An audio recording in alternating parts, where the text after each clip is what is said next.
Georgia could be the only state in the country where there is heavy national interest in a battle for Secretary of State. In late June, the margin was at 7 points. And tonight, our SurveyUSA poll shows the incumbent, Brad Raffensperger, with a 3-point lead among likely voters over the Democrat, Win. But the other numbers you see there are just as important. Check them out. 7% for other candidates and 18% are undecided. Now, 4 years ago, it was a three-person race with a Libertarian candidate drawing roughly 2%, and that was just enough to force a runoff, which Secretary Raffensperger eventually won. It is going to be very similar this time around with a new Libertarian candidate on the ballot.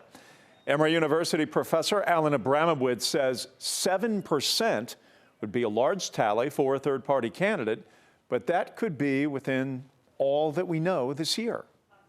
Because what it might reflect is the fact that there are a fair number of Republican voters who are Trump supporters who are not happy about Brad Raffensperger, who are not fans of Brad Raffensperger.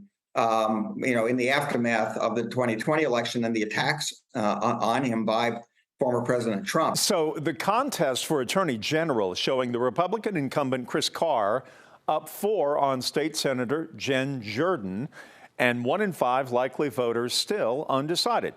Here's where a single issue could be a deciding factor. Our polling found that abortion near the top for Jordan voters, while near the bottom for Carr supporters. Professor Abramowitz says this is one area that Jordan could hit on with still a close margin.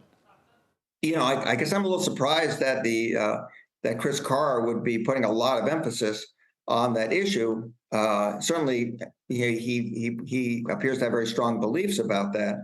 But that is an issue on which I think he could be vulnerable. Professor Abramowitz says that Georgia voters primarily vote straight ticket, but he says the most telling part of recent polling is seeing the number of voters who would split their ticket, Kemp for governor and Warnock for the Senate.